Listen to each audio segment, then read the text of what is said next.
going outside of my comfort zone, even if it doesn't go the way I plan, I know that I tried and I feel so much better about myself. It really boosts your self-esteem when you do things scared. Even if you learn from it, there's no failures. Even if it doesn't go the way you thought, you'll learn from it.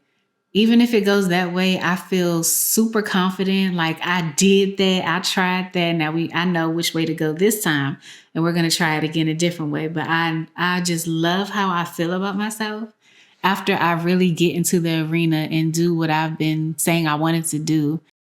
The time is now to boldly step forward, love with intensity, and embark on the journey to create the best version of yourself. Let's breach these barriers together. Hi guys, welcome back. I hope you had a beautiful week. I know I did. I was just itching to get back to you guys. We're going to jump right into it, but if you have not already subscribed, go ahead and do that. Turn on your notifications because you do not want to miss anything else that comes up. So we are on a journey of becoming our best selves. To do that, we need to clear up some mental space and be in control of our mental space as much as possible. So I'm going to give you all a few tips and tricks that I want you to actually make a habit of doing that has really, really helped me. It's been life-changing. I need to know how y'all did next week. I need y'all to let me know. So I need y'all to take some notes so you can actually implement this and start living your best lives. So number one, we're going to make a list of all the stressors in our life. Yes, make a list of them. And by stressors, I mean all those things that are like alarms going off in our head that we keep snoozing, that we know we could get done, we should get done, but we don't get them done. So they're really just alarms that we keep snoozing, and it's creating all this anxiety for us. Why do we do that to ourselves? I don't know. I did it for so long until my therapist was like, you keep snoozing those alarms. That's why you so filled with anxiety. I didn't even think about it like that. So here I am sharing it with you all. Things that could be on this list are things that you're avoiding. So like calling to make an appointment, doing the dishes, doing the laundry, what are you going to eat for dinner, putting off a text to somebody, an email to somebody, making a post, whatever it is you got to do for work. It's these small things that I'm talking about. The small things that really, really add up, that's taking up mental space in our head. So we're going to make a list of all of that. And for the routine things, we have to create a schedule for that. So like laundry or dishes, pick the days of the week that you're going to do those. Make a list at the end of each week or the beginning of each week, what you're going to have for dinner that week. So we all have to eat dinner, right? When dinner comes, we don't want to be stressed about it. We know it's coming. Yet some of us, if you're like me, used to be like me, some of us put it off until the time comes. And now we're like, you knew it was coming. You knew we all had to eat dinner. You knew all the clothes had to be washed because you ain't got nothing else to wear. You running low. You knew the dishes were going to have to be done because you ain't got no dishes left. You got to cook some food. You know, these things that we know that are coming up, that will come up, we have to create a schedule for it. And that will lessen so much anxiety in your head because you know exactly when you're going to do it. So when you think like, oh, I should be doing laundry now just because you have like a free moment to yourself. No, I do laundry on Mondays and Wednesdays. That's the only time I do laundry. So you don't have to worry about it getting done. So for things that are not so routine, like putting off scheduling things or putting off a phone call to somebody or putting off going to go get that birthday gift that you know your kid need for their birthday party. This is still fresh in my mind, clearly. But putting off things without having a plan of when you'll do it. It doesn't mean you need to do it right then and there. It means you need to set in your head or even write it down. I put stuff in my phone. You need to set a time when you'll go do it. So when that alarm goes off again in your head, it's like, oh yeah, no, I already got that covered. You don't have to worry about it anymore. It's off your brain. So we're creating space, mental space for other things that are more important to be worrying about, not worrying about, to be handled. Because we ain't worrying over here, honey. Okay? No, ma'am, no, sir. So when you get that off of your plate, you're clearing up so much mental space to use it towards other things in life. Let me give you an example.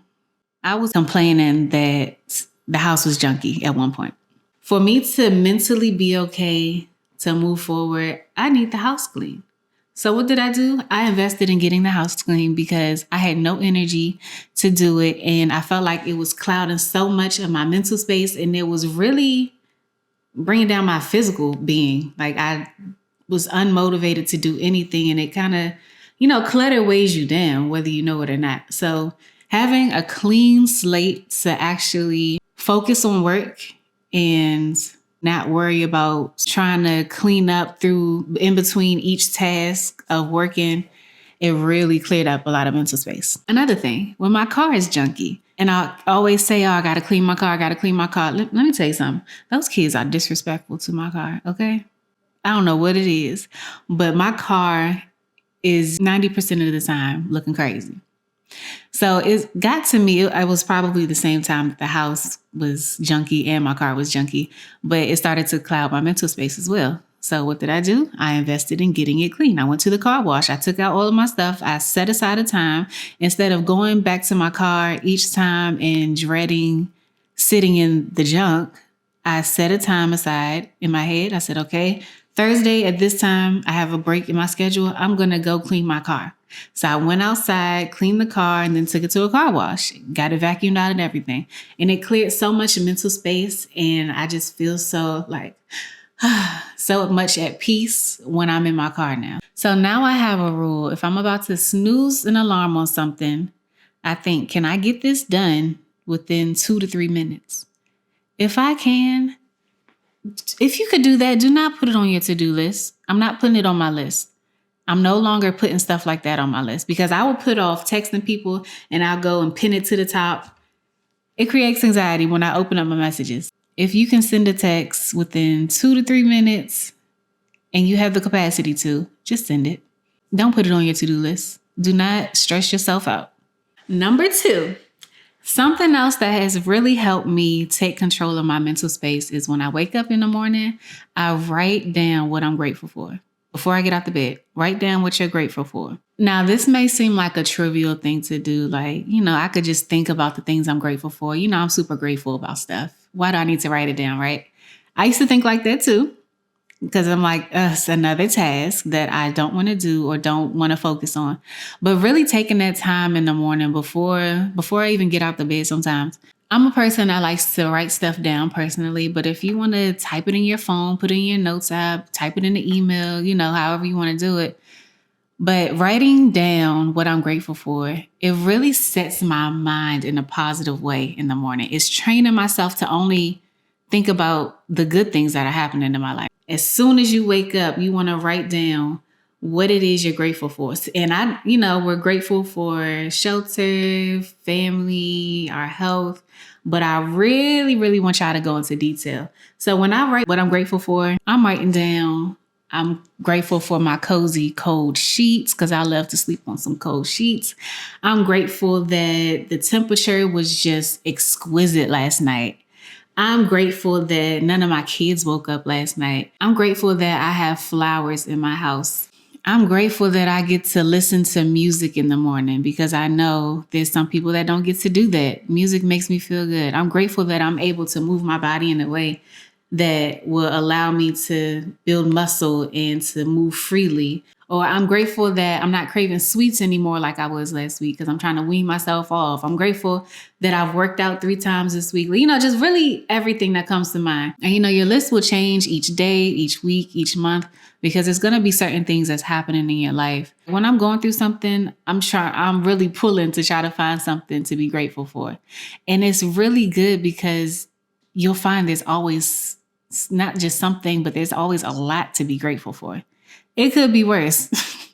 That's what comes to mind. It could be worse. And it really just kind of okay, all right, I can deal with this. When I've gotten over the hump of when I'm going through something, I'll look back at my grateful notes, what I'm grateful for. And I'm like, wow, I really got through that. And then I'm journaling about how grateful I am that I was able to get through that. And then a month or 2 later, I'm grateful about what that's taught me or how it's changed my life. And it's just a really great tool to go back and look at as well and reminisce and see, not just reminisce, but you can actually learn from going back over your notes of what you were grateful for a month ago and seeing how you felt each day going through stuff. All right, number 3 is getting some sort of exercise in each day.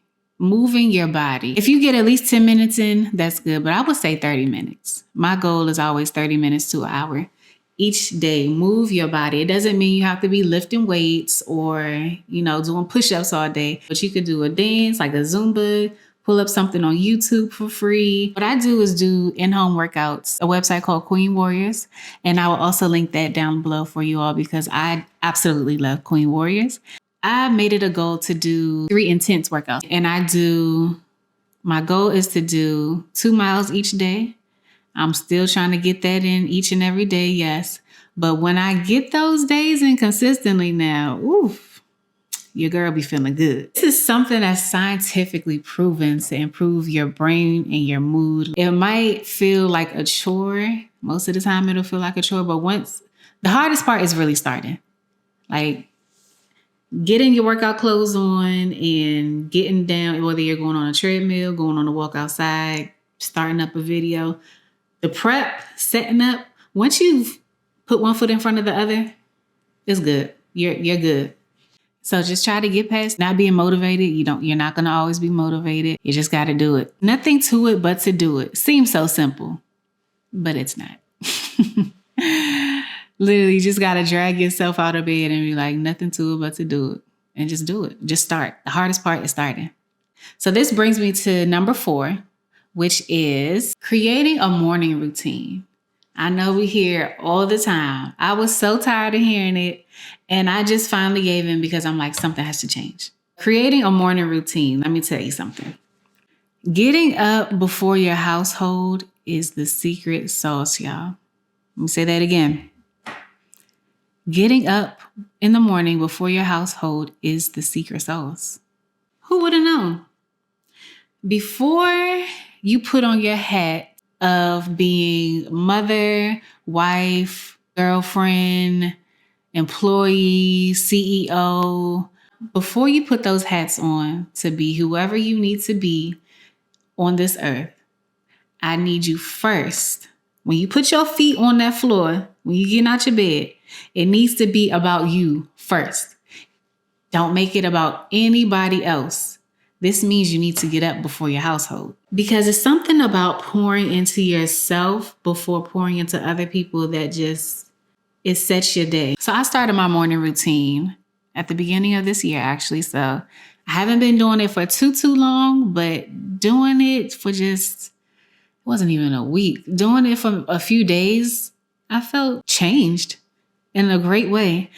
So my kids wake up at 6 o'clock in the morning, my natural alarm clocks. And it was just something about not waking up on my own accord or tending to somebody else when I did wake up. Like if they woke up before my alarm, I was tending to somebody else. But if I woke up to my alarm, I would be getting ready to tend to them. So it wasn't really about me. It was me doing the essentials I needed so I could hurry up and tend to them. So I wake up at 4:30. Seems crazy. Seemed crazy to me too. I wake up at 4:30 and I do exercise because I love to exercise. When I say I love to exercise, I love to move my body and I love the way I feel afterwards. I don't really look forward to exercising all the time, but I know that's one thing that makes me feel good. So exercise is like my go-to when I just feel like nothing else in my life is helping me. And I'll be like, okay, y'all, mommy needs to go exercise. I need a minute. Exercise is one of those things that allows me to connect with myself and to really make me feel good. So I make sure I exercise in the morning. I journal, do what I'm grateful for. I read affirmations that are on my mirror as I'm brushing my teeth. I wrote out a lot of Post-it notes, a lot of things on there that will kind of like pick me up if I need it. They're not like all affirmations, but some scriptures that have helped me, some things that just ground me before I take on the challenges of the day. So I also make sure I get prayer time in and read the Bible for a little bit because like I told y'all in the last video, I'm going to finish reading the Bible this year. And all these things that I'm doing, they don't have to be super, super long. It's really, and you don't even have to do these either.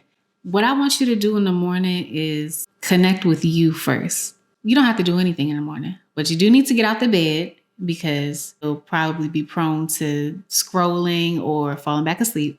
So you do need to get out the bed. But after that, just make sure you don't touch your phone. Make sure you're really checking in with yourself. Like, what do I need today?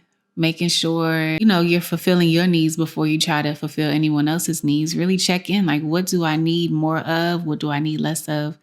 It's a time to just check in with yourself. You don't need to make it super, super productive. That's just how I like to do it because I love the feeling of accomplishment in the morning. But if you accomplish figuring out what you need and connecting more with you, that's an accomplishment in my book. That's a big accomplishment because we rarely take time to slow down and think like, what do I actually need? I'm feeling this way, but why am I feeling this way? Is it because I need more attention? Is it because I need to change my diet? If it's something physical with you, like, is something hurting you physically, mentally? Like really just sitting down and dissecting things with yourself. That's a win in my book. Journaling it out. That's a win. Tackling some task that you've been wanting to for about 10 minutes. Anything that'll allow you to connect with you. Having a cup of coffee or a cup of tea without being bothered. That is a win. Okay. Just make sure you're connecting with yourself in the mornings, and it doesn't have to be super long. Like how I wake up at 4:30, even though I highly, highly, highly suggest it because it is just a beautiful time. But, at least 30 minutes to yourself, make it a habit. And then you can grow your time more as your body gets used to waking up earlier. Number 5 is feeding yourself positivity. So this also means blocking out the negativity, right? You need to set your boundaries and you no longer allow other people to feed you what they want. You need to feed yourself what you want your mind to have a hold of. So no more casually scrolling and reading all the gossip sites and intaking all of the negative stories from other people. It's good to be that ear because I am that person for everybody. But you need to set your boundaries of what you will allow yourself, your mind and your spirit to intake each day, each week. Set what works for you, set that up, and don't allow anyone to cross it. I'm sure they're not doing it with any ill will. Maybe some people are, but most people that we tend to want to be there for, I'm sure they're not doing it out of any ill will. But make sure you're setting up those boundaries. And it's not mean to do. Set up those boundaries for yourself because you need to take care of you first before anybody else. If you can't take care of you, you can't take care of nobody else. Just say, I don't have the capacity for it. And it is what it is. So back to what I was saying. Feed your mind positivity. For me, I do this in the mornings because this is when I'm most alert and it helps to set my intention for the day. So as I'm taking my kids to school, I usually listen to an uplifting podcast or a sermon, or we blast some good feeling music. Really just feeding my mind anything that'll get me going for the day, get me going in the right direction. I don't want to wake up to any negativity. We can't control some things, but if it's up to me, no matter what happened the night before, I'm feeding myself some positivity because I deserve it. And so do you. Number 6 is prayer time. This one is so near and dear to my heart because I realized when I go a little bit of time without praying, like really intentionally praying and not just praying over my food or praying for my family's health and safety. If I go too long without really connecting with God on a relationship basis, I tend to allow everything to get me down or get me going in a negative way. Like the negativity kind of takes over my mind. So I've realized I need to stay in relationship and connection with God on a daily basis, sometimes 2, 3, 4 times a day. I need to make sure I'm really, taking a moment and connecting and praying and asking what it is that He would like for me out this day and who I should speak to, and really connecting and making sure what I'm doing throughout that day is not just what I feel like I should be doing or what I want to be doing.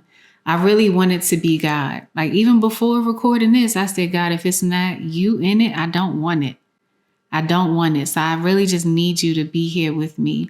So really relying on Him and connecting with Him in a way that I've never connected with Him before I started my spiritual journey of connecting deeper with God. I feel so much more in control of my mental space. And I'm able to focus on other things that matter more rather than what somebody said about me and having it ruin my whole day. Or I got a rejection today. Okay. I'm able to see maybe it wasn't for me. Or maybe I need to try harder. I don't sit and dwell in those spaces anymore of I'm not good enough or what am I doing here type of thing. Like having a relationship with God and praying, making sure I take time to pray really, really sets the intention for my day. And it helps me to keep going throughout my day because I'll pray more than one time a day. Really connecting with God is cleared up so much mental space for me. I don't have to worry about certain things because I know He got it for me. It's a little hiccup, but I know He got it. It's a little hiccup, but I'm going to keep my faith. It's a little hiccup, but I'm not going to let that ruin my day. We too blessed for that, honey. We're not letting that ruin our day. So making sure I pray has been so instrumental in me just having a great day, having a hold of my mental space, more in control of my mental space, what I allow to come in, and really praying to God has helped me with everything. But being able to do anything starts with your mental space first. So it's really helped in that way. And if you haven't given it a try, I say you give it a try. What can it hurt? So next, I feel like we got the basics down to really clear up your mental space. So this one is about filling up your own cup. For me, one of the things is spending time with loved ones and really just having a good time. Contrary to popular belief, it is not all about the grind. We need to have fun. We need to relax. We need to rest. So to fill up my cup, I really love spending time with loved ones. And I feel like that was really slipping away from me. And I wasn't prioritizing it the way I should. So to make sure I'm filling up my own cup, I'm making it a point to spend more time with my loved ones because that's when I'm really the happiest, is when I'm spending time with my loved ones. So I'm making sure we're scheduling date nights with my husband, parent-kid dates with our kids, making sure we're getting that on the calendar, making sure I'm spending time with my friends. Just making sure I'm spending time and creating and cultivating relationships and maintaining relationships with people that really make me feel like my best self. Like I don't have to put on a front with these people. They push me to do more. People that really push me in the direction that I'm trying to go. I'm getting really intentional about not allowing time to slip away from me like I have last year. And you blink and you see your kids have gotten to another milestone and they've gotten taller and you haven't seen your family in like a month because these weekends go by so fast and they're so busy with the kids and my husband. And, you look up and time has passed and I need more memories with these people. Like I want more connection with these people. When we're gone, all we have are the memories and how people made you feel and how you made people feel. So, I want to make sure that I have my memory bank stacked up. Like life is all about memories. I don't want to spend it wishing that I was able to have more time with somebody or wishing I was able to go back to the time when my kids were smaller because my head was too far in the books trying to figure out how I was going to do life. I honestly think we will never stop trying to figure out how to do life because there will be different stages and different seasons of our life that we're always trying to navigate through. So I'm really learning to be present, learning to prioritize what I feel is important, and that's loved ones. So if that's you and you feel your best self, you're happy when you're around people that you love, and we all need connection now. So I feel like we all should be doing this. But if you're a person that thrives on connecting with people, then I feel like you should reach out to those people that maybe you hadn't spent time with that you want to, and pull out a calendar and y'all figure out a time to make it work. Time is not promised for any of us. So make sure while you have time, or even if it's a phone call, you want to catch up, phone call, FaceTime, video call, whatever, make time for those that you love. Don't let time take control of you. You take control of the time. It's kind of like a hierarchy of needs. Like we can't start to connect with our loved ones if we're stressed out all the time or we're trying to figure out how to do it all. We can't, if our mental space is clouded by that, we can't possibly focus on spending time with our loved ones. So having those first few tricks and hacks that I gave you all are really vital to making sure that we can have this time with our loved ones, to even have the mental space to want to.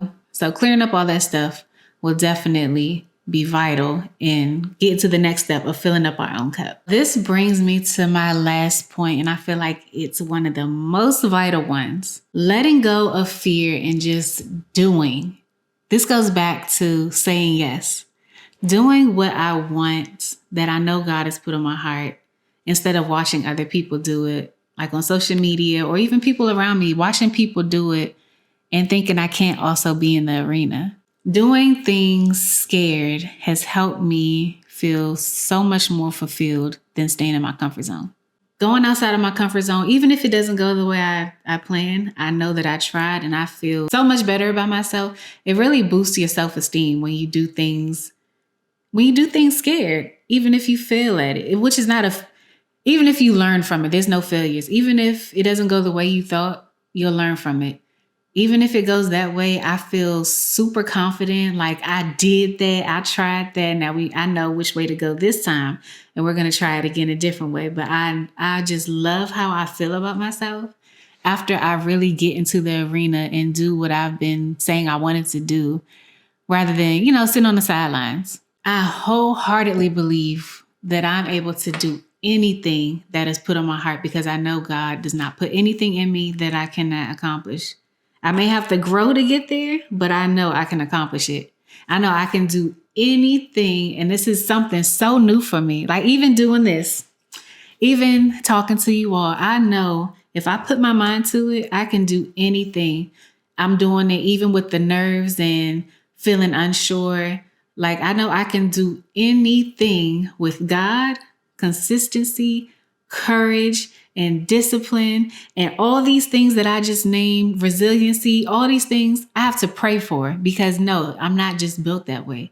I have to pray for it every single day to make sure that I can fulfill what I see in my head and feel in my heart. I can fulfill it to the highest extent. So in my prayer time with God, I'm asking for these different attributes that will allow me to do the things that are in my heart and asking him for things that I don't even know that I know I need to give me the spirit for that. Like equip me with everything that I need, Lord. I've been feeling so fulfilled just doing things that I may not feel I'm qualified for, but knowing that it's in my heart, I know it must be meant for me. I must be made for that. It's so self-assuring and it's building self-esteem when you just say yes and you do things that are on your heart. I truly believe I have everything I need within me. I just have to take a leap of faith and trust that I'll be okay if I walk out there. God got me. So I really want you all to just start believing in yourself. And when they say fake it till you make it, this is what I want you to do. I want you to fake it and do it. Which means do it scared, do it unsure, do it not feeling, your best self. And it's easier said than done. I know I'm still working on it myself. So I want y'all to take out a sheet of paper, write it in your notes and write down 2 to 3 things that you've been wanting to do, but fear has been stopping you. And I want you guys to take the first step in completing that task. Whether it's researching whatever it is or going out to buy something that you need to get started. I want you guys to take the first step because starting is always the hard part. Like I said about exercising, starting is the hard part. So I want y'all to get it out your head and get it on paper and get it into your reality. You'll feel so good about yourself. I'm telling y'all, I want you guys to try it for at least 1 or 2 weeks and let me know how y'all feeling because your girl is feeling renewed. I'm feeling like I'm on top of the world. And don't think that y'all gonna do it for like a month or so and then fall off and then you'll magically still be feeling this high. To stay at that high, you gotta make sure you continue in all the habits and they'll all compound together and create a better version of you. If this has in any way, shape, or form blessed you all or been helpful, please share it with a family member or a friend, share it with your loved ones, give it a thumbs up, subscribe, turn your notifications on, and leave me a comment to let me know how it's going after y'all give these tips and tricks a try, because I'm very excited to hear. So until next time, I will see you guys and I hope you have a beautiful, beautiful week. See ya.